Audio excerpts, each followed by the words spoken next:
Welcome to my review of Fury. Fury is directed by David Ayer. It stars Brad Pitt, Logan Lerman, Shia LaBeouf, Michael Pena, and a bunch of very talented actors and actresses. Now, the premise of this movie follows the story of 5 military men. They are in a tank and they go around Germany and they kill Nazis, and that's the thing that they do. And the story starts off that it's April 1945, and those who are history buff know they're at the tail end of World War II. They're just following their orders to go into Germany, which they're already in. They're already fighting the Germans within Germany. They already gotten to that point, it's the Allies. And they're in Germany, and they're basically trying to protect a border within Germany for the Allies. And the film begins where we get introduced to Logan Lerman's character, who is named Norman. And he is a newbie when it comes to the war. He is literally not trained to be a military man. He was basically trained to sit behind the desk and type on a typewriter. Because of this, we as audience member, we experience this real raw emotion coming from Logan Lerman's character, Norman, when he comes to experience what war really is. And there's certain parts in this movie that are chilling when it comes to war. And Brad Pitt's character, who is named Wardaddy, that's his nickname, he kind of, throws Logan Lerman into war in a way. He's like, this is war. This is what you have to do. You have to kill Nazis. I have to say though, if you have a weak stomach, prepare to get sick while watching this movie, because there's really some really nasty scenes throughout this film. Obviously they're dealing with war. Obviously they're dealing with people getting killed. So just put that in mind and then expect what you're going to expect. Now, I've seen David Ayer's movies in the past. I've seen how gruesome and violent they are.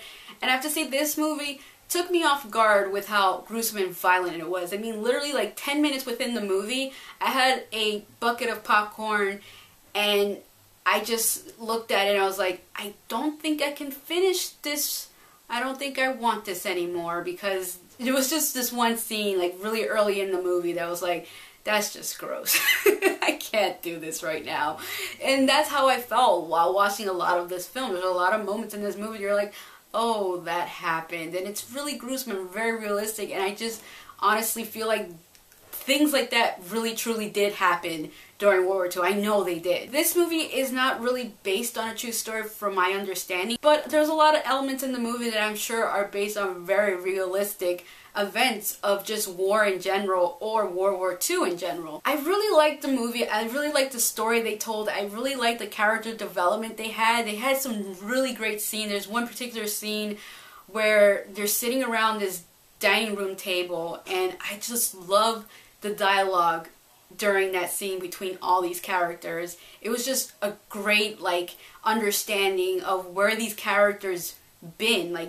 You don't have to have these flashbacks to understand what they experienced, because that one scene basically tells you everything you need to know about each of these characters and what they went through during war. Even though this movie had a very heavy tone to it when it came to the seriousness of war, there were still moments in the movie that were very funny, that had you laughing out loud when it came to the interaction between these characters. Especially with John Bertal and Michael Pena. Those two, their characters, had some really funny moments that had me laughing out loud. Though if I had to complain about something in this film, it has nothing to do with the actors. The actors did a wonderful job. It has nothing to do with the script, because overall I really liked the story. I really liked the dialogue. I really loved the character development with these characters. I really loved the dynamic between all these characters.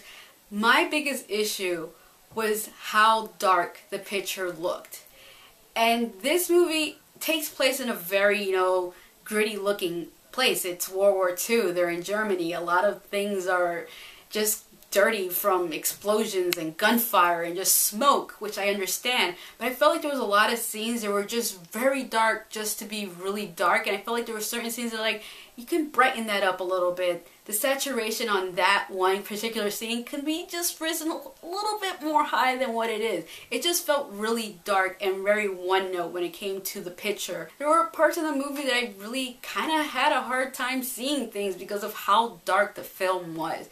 And that's my only real complaint with this film. I definitely recommend this movie to anybody who has an interest in it. If you have an interest in seeing this movie, check it out. Even if you don't have an interest in seeing this movie, check it out. It might surprise you. It's a great film when it comes to showcasing World War II, and it's just a great like character type of film. Like even though the war is a big part of this film, even though them driving the tank is a very big part of the film, I feel like the most important thing is this relationship between these guys and Logan Lerman's development from the beginning of the movie to the very end. And overall, I personally really enjoyed it. So that is my review of Fury. Thank you for watching, and if you haven't already, please subscribe. Hey guys, so the big thing that came out this week is that Charles Roven, who is the producer for Batman v Superman: Dawn of Justice, was interviewed, and he spoke about Wonder Woman's origins. And we're all assuming that he is referring to what her origin story is going to be in Batman v Superman, or he could just be referring to her origin story in the New 52. Who knows? But this video is going to be over people's reactions towards this quote, and the quote is as follows. Wonder Woman's in it. We know that. She has power, she's a goddess,